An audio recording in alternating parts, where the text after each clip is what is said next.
ஒரே ஒரு 5 லிட்டர் இதய மந்த்ரா கடல் எண்ணெய் பேக் ஒரு மாசம் முழுசுக்கும் அத்தனை சமையல் முடிச்சு விடலாம். இதய மந்த்ரா.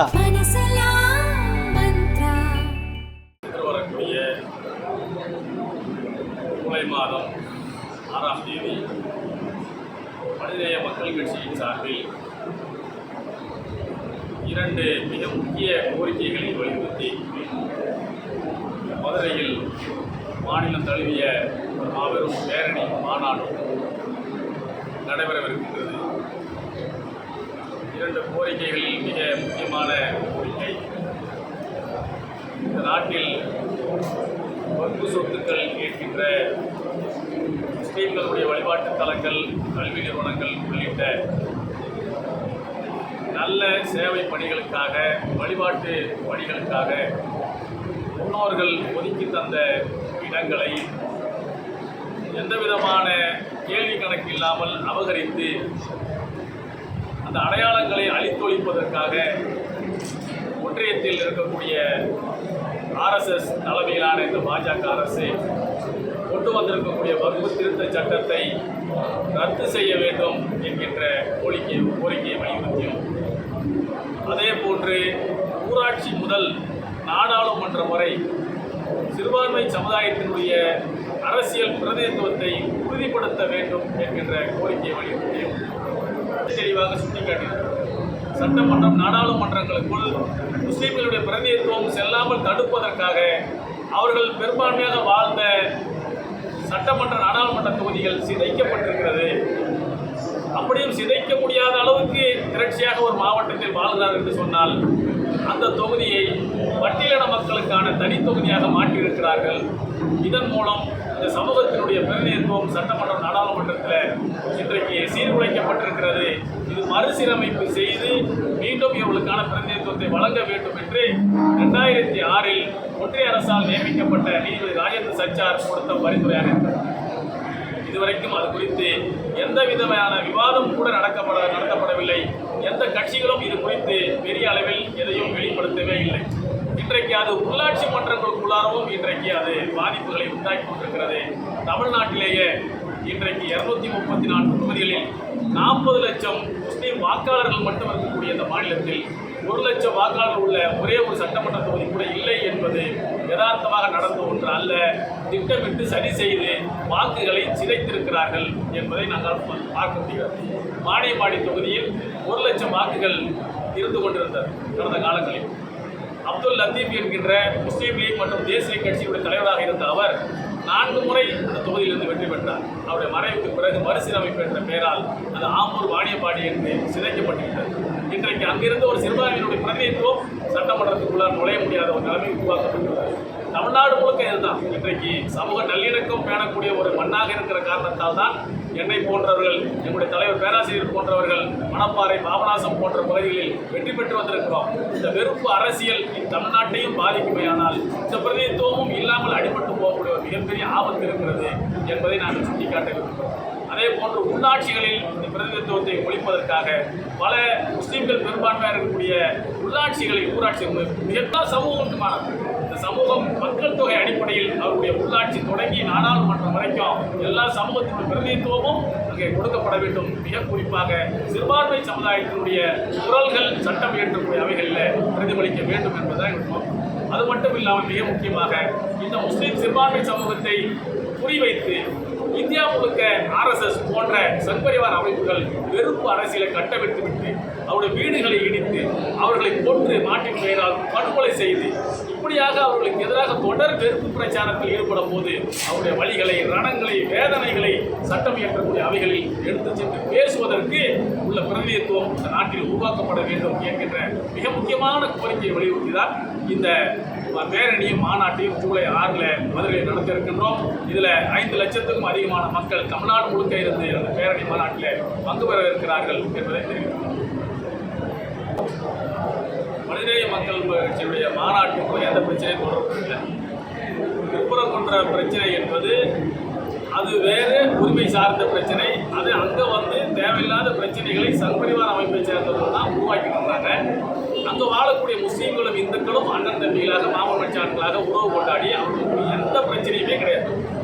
இவர்கள் உருவாக்க உருவாக்க நினைத்தாலும் அங்கே உருவாக்க முடியாது என்கின்ற அடிப்படையில் தான் அவர்கள் ஒற்றுமையாக வாழ்ந்து கொண்டிருக்கிறார்கள்.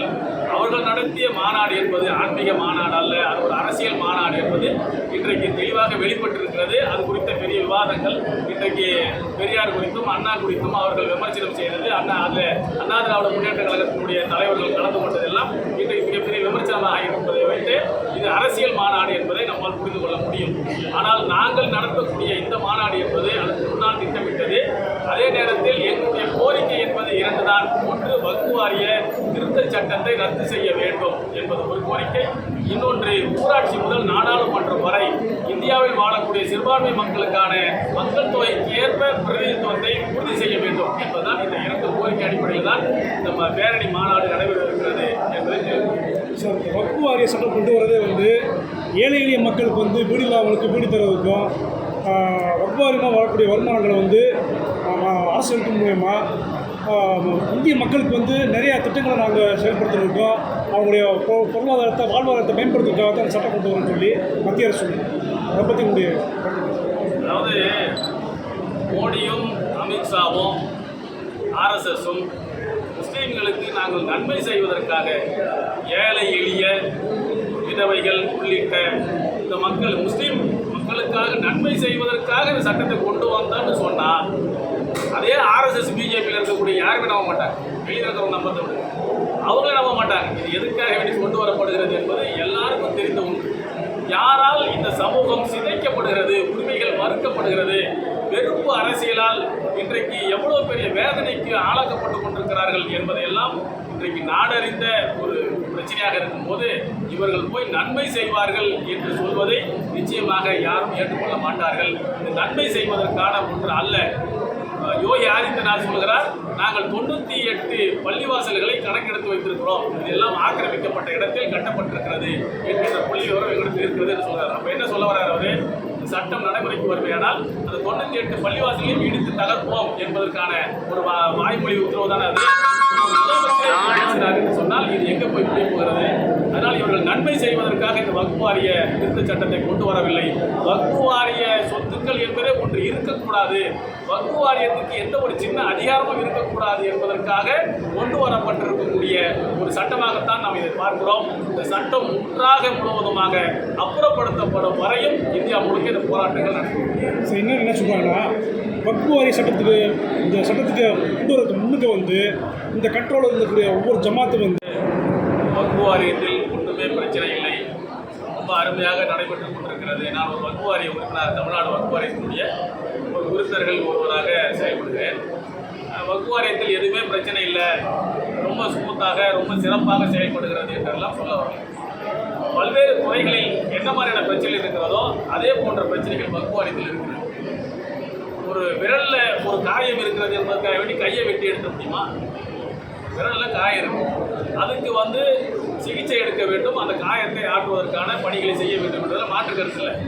உன் விரலில் காயம் வந்துடுச்சு, எனவே அந்த கையை நான் வெட்டி எடுத்துறேன் என்று சொன்னால் எப்படியோ அதே போன்ற ஒரு அரசியல் தான் இன்றைக்கு வக்ஃப் வாரியத்தில் ஒரு சில பிரச்சனைகள் இருக்கிற காரணத்தால் வக்ஃப் வாரியத்தையே ஒழிச்சிருவோம் அப்படின்ற ஒரு முடிவுக்கு இன்றைக்கு மோடி அரசு சொத்துக்களை அபகரிப்பதற்காக திட்டமிட்டு செயல்படுகிறார்கள். தவிர இதில் வக்ஃப் வாரிய பிரச்சனைகளை தீர்த்து ஏழை எளிய மக்களுக்கு இவர்கள் சேவை செய்யக்கூடிய முஸ்லீம் ஏழை எளிய மக்களை விடுங்க, இந்துக்களுக்காக பாடுபடுறன்னு சொல்றாங்கல்ல, எந்த இந்துக்கள் இவர்களால் உயர்வு பெற்றிருக்கிறார்கள்? வட மாநிலத்தில் தானே இந்துக்களுக்கான ஆட்சி நடத்திருக்கிறத சொல்றாங்க. உத்தரப்பிரதேசம், மத்திய பிரதேசம், பீகார் உள்ளிட்ட மாநிலங்கள்ல அங்க இருக்கக்கூடிய இந்துக்கள் வறுமை போயிடுச்சா? அங்க இருக்கிற இந்துக்களுக்கு கல்வி கிடைச்சிருச்சா? ஆனா இந்து விரோத ஆட்சி நடக்குதுன்னு சொல்லக்கூடிய தமிழ்நாட்டை நோக்கிய லட்சக்கணக்கான பேர் தமிழ்நாட்டுக்கு வராங்க. அப்போ அங்கே இருக்கக்கூடிய இந்துக்களை இவர்கள் நாசப்படுத்துகிறார்கள், அவர்கள் கல்வி மறுக்கிறார்கள், அவர்களுடைய தொழில் வளர்ச்சியை தடுக்கிறார்கள், அவர்கள் எந்த வகையிலும் முன்னேற விடாமல் தடுக்கக்கூடிய சக்திகள் தான் இந்த அரசு பரிவார சக்திகள். இவர்கள் இந்து விரோத சக்திகள். இன்னும் சொல்லப்போனால் அவர்கள் தமிழ்நாட்டை இந்து விரோத சக்தின்னு சொல்கிறாங்க. தமிழ்நாட்டில் தான் இந்தியாவுடைய இந்துக்களே வளர்ச்சி பெறுவதற்கு இங்கே ஒரு 300 ரூபா கூட சம்பளம் கிடைக்கிறதுக்காக வேண்டி அவருடைய வாழ்வாதாரத்துக்காக வேண்டி பஞ்சம் குலைப்பதற்கு தமிழ்நாட்டை நோக்கி வருகிறார் என்று சொன்னால் இவர்கள் எவ்வளவு மோசமான ஏழைகளுக்கு எதிரான சக்திகள், பணக்காரர்களுக்கான ஒரு ஆட்சியை நடத்தி கொண்டிருக்கிறார்கள் என்பதை இவர்கள் வெளிப்படுத்திக் கொண்டிருக்கிறார்கள். இவர்கள் இஸ்லாமிய ஏழைகளுக்காக கவலைப்படுகிறார்கள் என்று சொல்வதை யாரும் நம்ப மாட்டாங்க.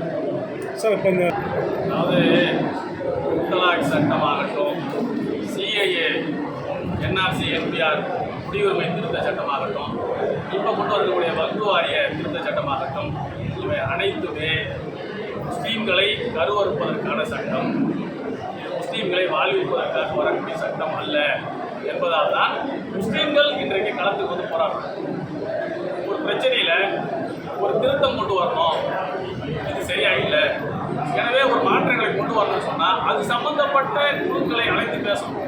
முத்தலாக் தடை சட்டம் நீங்கள் கொண்டு வரீங்க, இந்த சட்டம் கொண்டு வரும்போது என்ன செய்யணும், அதுக்கான ஆளுங்கள் இருக்கிறாங்க, உலமாக்கள் இருக்கிறாங்க, பெண்கள் இருக்கிறாங்க, அவங்களுடைய உரிமைகள் என்ன, உலமாக்கள் சட்ட ரீதியாக அதில் என்ன பிரச்சனைகள் சொல்கிறாங்க, இது எல்லாமே ஆய்வு செய்து அதன் பிறகு அது குறித்து ஒரு சட்டம் வேண்டினால் அது சரியானதாக இருக்கும். எந்த பகுதியாக எந்த தொழிலாளர்களுக்கு பிரச்சனை வரும், தொழிலாளிக்கு முதலாளிக்கு பிரச்சனை அல்லது தொழிலாளிக்கும் அரசாங்கத்துக்கு பிரச்சனை, அப்போ அந்த தொழிலாளியை அழைத்து தொழிற்சங்கவாதிகள்கிட்ட பேசும், தொழிற்சங்கத்தில் என்ன பிரச்சனை, உங்களுக்கு என்ன பிரச்சனை, அந்த பிரச்சனை எப்படி தீர்க்கலாம் அப்படின்றத சொல்லி தான் பிரச்சனை தீர்க்கிறதுக்கான முடிவெடுப்பதை தவிர நீங்களாம் யாரும் வர தேவையில்லை, நாங்களே முடிவெடுக்கிறோம், அந்த முடிவை நீங்கள் ஏற்றுக்கொள்ளுங்கள் என்று சொல்வது சர்வாதிகாரமாக இல்லை, இது ஒரு கொடுக்கோன்மையா இல்லையா?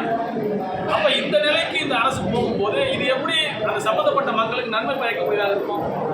அப்போ நன்மை பயக்காத பார்டர் ஏரியாக்களில் இவங்க நடைமுறைப்படுத்துறாங்க. மற்ற பகுதிகளில் தமிழ்நாடு போன்ற ஆந்திரா போன்ற மற்ற